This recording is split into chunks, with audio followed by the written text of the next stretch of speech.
It's really great to be here in Montana. I think Montana holds a lot of wonder and hidden treasures.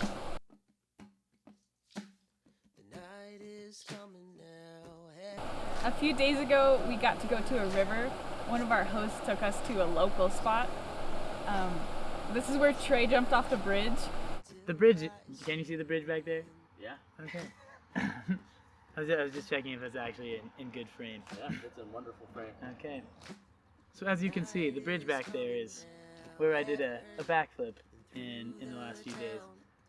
And it was a very fun experience. I feel like I've never actually jumped off of a bridge into a river before, and that was a cool experience.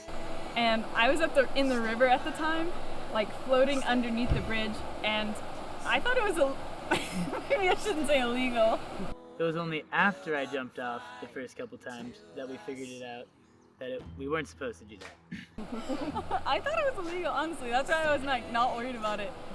To be fair, the signage that was posted on both sides of the bridge said no diving. And I was in the river, kind of floating, letting the current take me. And then all of a sudden I look up and I see Trey standing on top of the bridge, and I'm like right under him, and I like start paddling because I think he's gonna jump on me. But I get out in time, and then I like kind of look back, and he does like a backflip off the bridge. And so, being my first jump experience, I decided to try a backflip off of it.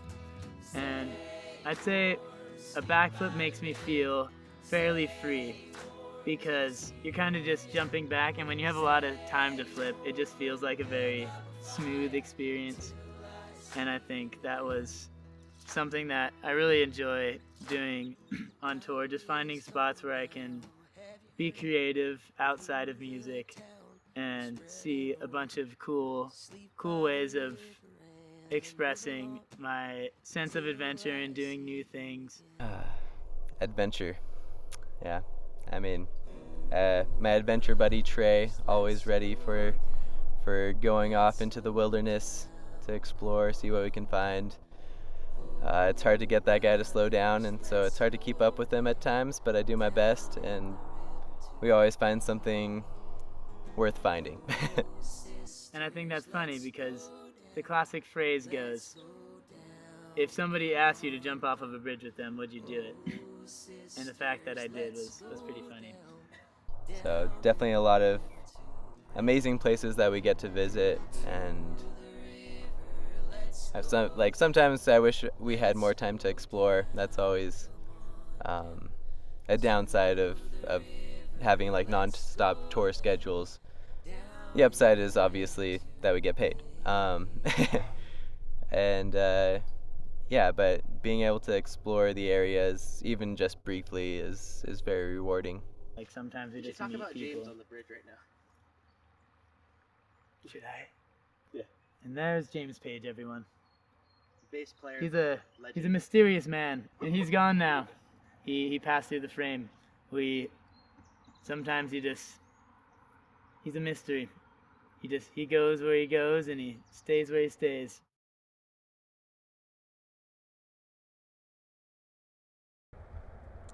The second show we played was also in Missoula, about 20 minutes away from where we were staying.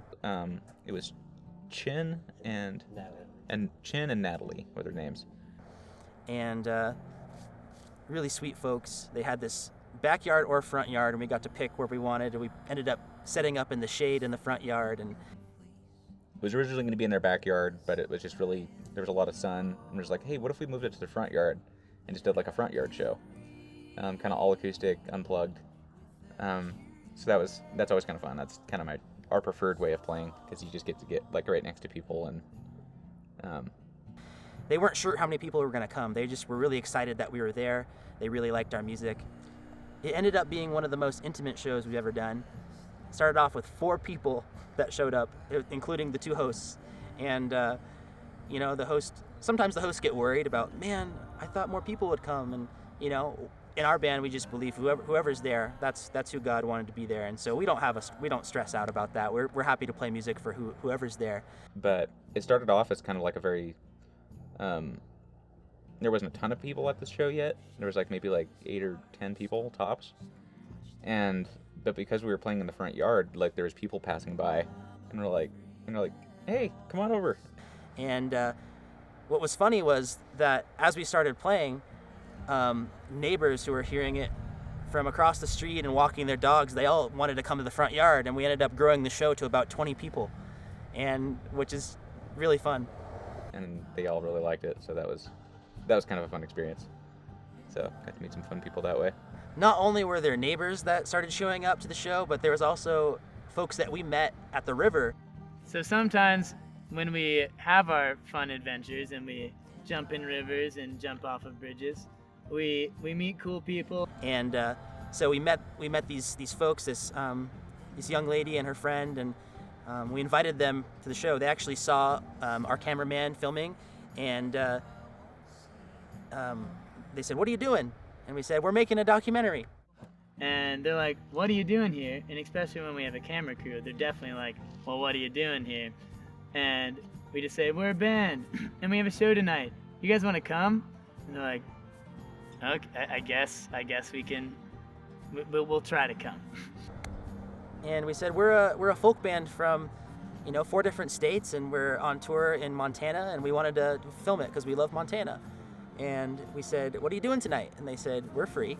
So they ended up coming to the show, and they brought their blanket and sat down with the neighbors and the hosts. And then she ended up coming with her sister to the show in Missoula, and eventually they liked it so much that they texted their parents saying, "You need to get here. It's such a cool time." And the parents came too, and we talked with them after, and I think it's just really cool that we can set up experiences with strangers and kind of create them as new friends and I guess new fans. So it's a really cool way that we can kind of grow this band in a grassroots way.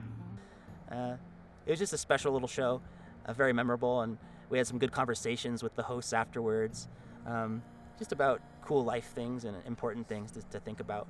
And that's also a perk of getting to hang out and getting to know the hosts, is that you get to have meaningful conversations.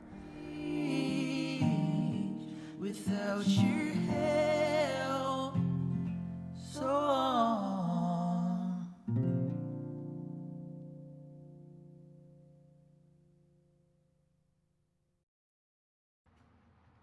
That's it. Not the best phase. It'll be fine. On a scale of 1 to 10, how was that? I'd say his splash rating was maybe a 3, but his hands out style, 9, with room for improvement. Bold move. Just come sit right here. Come sit on this. Can you see him right here? And squat. Yeah, he's gonna need to get down lower. Yeah, there we go. Yeah. This is very comfortable. You've been watching the tour vlog of Montana 2022. Hope you had a fun time watching the tour vlog, and we'll see you in the next episode.